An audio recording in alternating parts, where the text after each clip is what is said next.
সিজনের প্রথম পটলের দোরমাটা এবার করে নিলাম।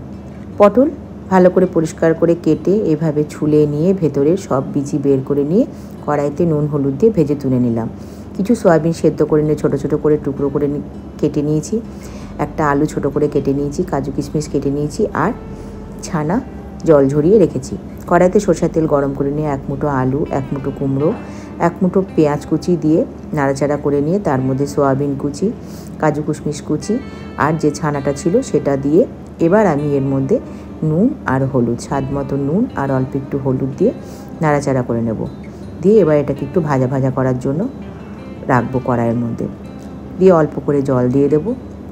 দিয়ে এটাকে বেশ কিছুক্ষণ নাড়াচাড়া করে নিয়ে এর মধ্যে একটু গরম মশলা দিয়ে নেব। ততক্ষণে আমার আলু কুমড়ো সব সেদ্ধ হয়ে যাবে, ছানাটাও সুন্দর ভাজা ভাজা হয়ে যাবে। দিয়ে আমি এটাকে একটা থালে ঢেলে রাখবো। এবার এটা যখন ঠান্ডা হয়ে যাবে তখন এর পটলগুলো যে ভেজে রেখেছিলাম তার মধ্যে এটা একটা একটা করে ভরে নিয়ে পটলগুলো মুখ লাগিয়ে দেবো। এবার মিক্সির বাটির মধ্যে পেঁয়াজ, আমি দই আর 2 কলি রসুন একটু পেস্ট করে নিলাম। কড়াইতে সরষের তেলের মধ্যে তেজপাতা, দারচিনি, ছোটো এলাচ ফোড়ন দিয়ে নিয়ে একটা পেঁয়াজ আগে লাল করে ভেজে নিয়ে যে মশলার পেঁয়াজের পেস্টটা করেছিলাম সেটা দিয়ে দিলাম। সঙ্গে নুন, হলুদ, লঙ্কা গুঁড়ো, ধনে গুঁড়ো 1 চামচ, জিরে গুঁড়ো 2 চামচ দিয়ে মশলাটা ভালো করে কষে নিলাম।